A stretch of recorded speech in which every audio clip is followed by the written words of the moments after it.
Tapi apabila orang berhutang, pada saat dia berhutang ada niat untuk melunasi hutang itu, tapi dia tidak punya kemampuan melunasinya, maka hutangnya akan dibayar oleh Allah Subhanahu wa taala. Maka orang yang mati ada niat untuk membayar hutang, walaupun dia belum sampai, belum mampu, belum sanggup, itu ruhnya.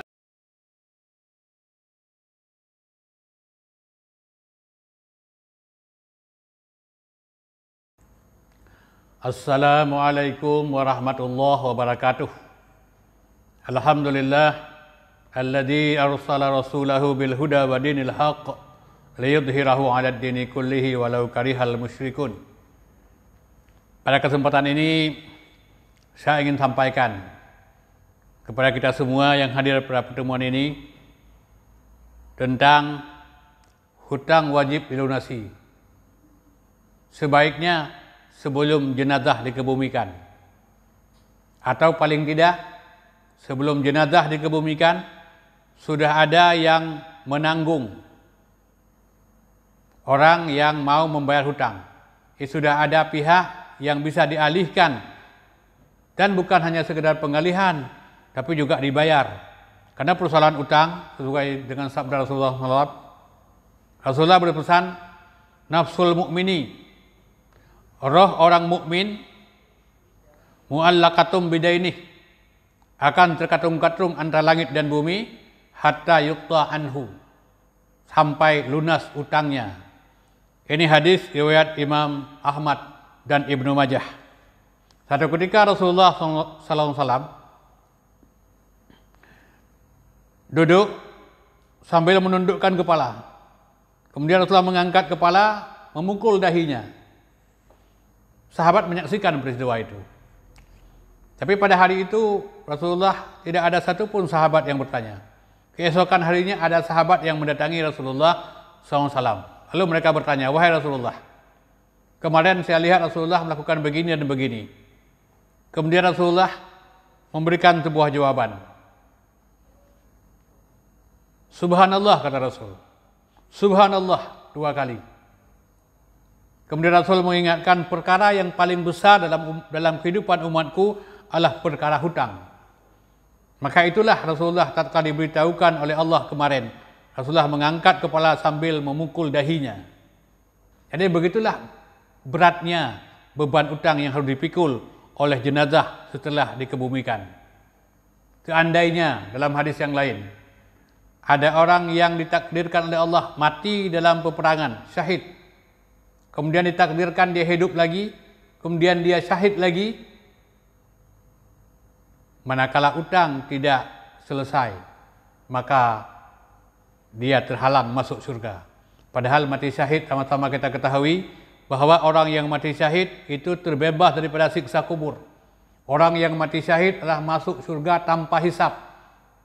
Inilah persoalan yang dapat menghambat. Persoalan yang dapat menghambat adalah persoalan yang menyangkut dengan hutang. Makanya Rasul mengingatkan bahwa barang siapa yang berhutang, tidak ada niat pada saat dia berhutang untuk membayar hutang, itu orang akan dibangkrutkan oleh Allah Subhanahu wa taala. Tapi apabila orang berhutang, pada saat dia berhutang ada niat untuk melunasi hutang itu, tapi dia tidak punya kemampuan melunasinya, maka hutangnya akan dibayar oleh Allah Subhanahu wa taala. Maka orang yang mati ada niat untuk membayar hutang, walaupun dia belum sampai, belum mampu, belum sanggup, itu ruhnya tidak akan terkatung-katung antara langit dan bumi. Ada apa dengan utang? Utang itu adalah hak milik. Islam itu sangat menjaga hak milik. Salah satu kebebasan yang dijaga oleh Allah, dijaga oleh setiap kaum muslimin adalah hak milik. Makanya Allah sangat benci dengan perampokan, dengan pencurian, dengan korupsi. Karena itu adalah mengambil hak milik orang lain dengan cara yang tidak benar, termasuk sogok menyogok. Jadi masyaallah muslimin, saudara-saudara yang hadir pada kesempatan ini, makanya persoalan yang pertama ini menyangkut dengan pelaksanaan proses pelaksanaan jenazah fardu kifayah. Setelah dimandikan, kemudian dikafani, apa yang dilakukan oleh Rasulullah? Disalatkan, kemudian dibuat jamaah semua duduk, Rasulullah menyampaikan pidato panjang, ceramah, tausiah? Tidak. Jadi perilaku yang selama ini kita lakukan adalah perilaku yang salah, tidak sesuai dengan apa yang dilakukan oleh Rasulullah sallallahu alaihi wasallam. Rasulullah sallallahu alaihi wasallam setelah jenazah dihadirkan, sebelum sholat, Rasulullah bertanya, hanya satu pertanyaan. Adakah dia meninggalkan utang? Kalau ada, adakah dia meninggalkan harta? Kalau tidak ada harta, adakah orang yang mau membayar hutangnya? Inilah pertanyaan Rasulullah. Satu cuman. Ini Rasulullah di situ tidak menggunakan tempat itu untuk menyampaikan pidato panjang. Tidak ada Rasulullah melakukan tausiah. Tidak ada Rasulullah untuk menyampaikan nasihat. Jadi kalau orang mau ikut pengajian di masjid, di Munasah, di tempat lain ada pengajian. Jadi bukan di situ pengajian. Jadi praktek Rasulullah adalah Rasulullah bertanya, adakah dia meninggalkan utang sebelum beliau melaksanakan salat. Apabila ada utang, tidak ada harta, tidak ada orang yang mau membayar hutang, Rasulullah mengatakan salatlah. Jadi begitu berat persoalan yang menyangkut dengan utang. Maka satu ketika Rasulullah SAW meninggalkan jenazah, tidak mau mengimami salat. Dikejar oleh Abu Qatadah. Wahai Rasulullah, kembalilah.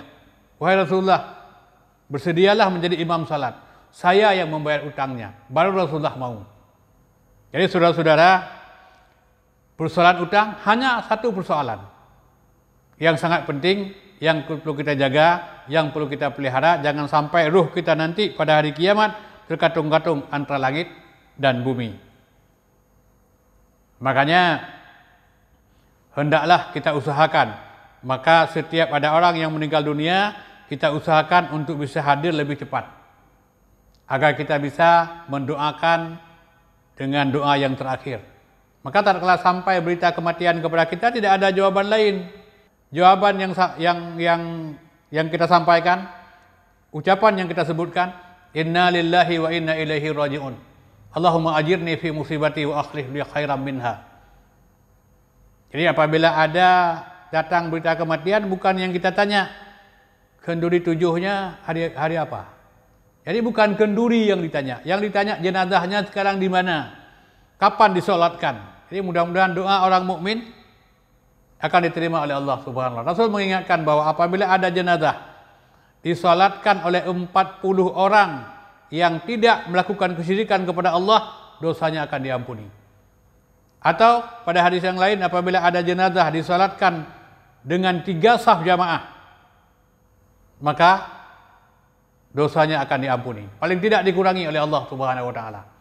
Makanya sebaiknya walaupun orangnya sedikit, kita buat 3 saf. Di atas 3 saf itu tidak ada urusan. Apa mau buat 4, mau buat 6, mau buat 7, mau buat genap, mau buat ganjil. Jadi yang kita ikuti pesan Rasulullah, manakala jenazah disolatkan dengan 3 saf, maka itulah sebenarnya yang bisa mendatangkan manfaat besar bagi setiap jenazah. Jadi mudah-mudahan yang sangat penting adalah persoalan yang menyangkut dengan utang. Perlu kita selesaikan sebaiknya sebelum jenazah itu dikebumikan. Demikian, semoga ada manfaat. Lebih kurang mohon maaf. Assalamualaikum warahmatullahi wabarakatuh.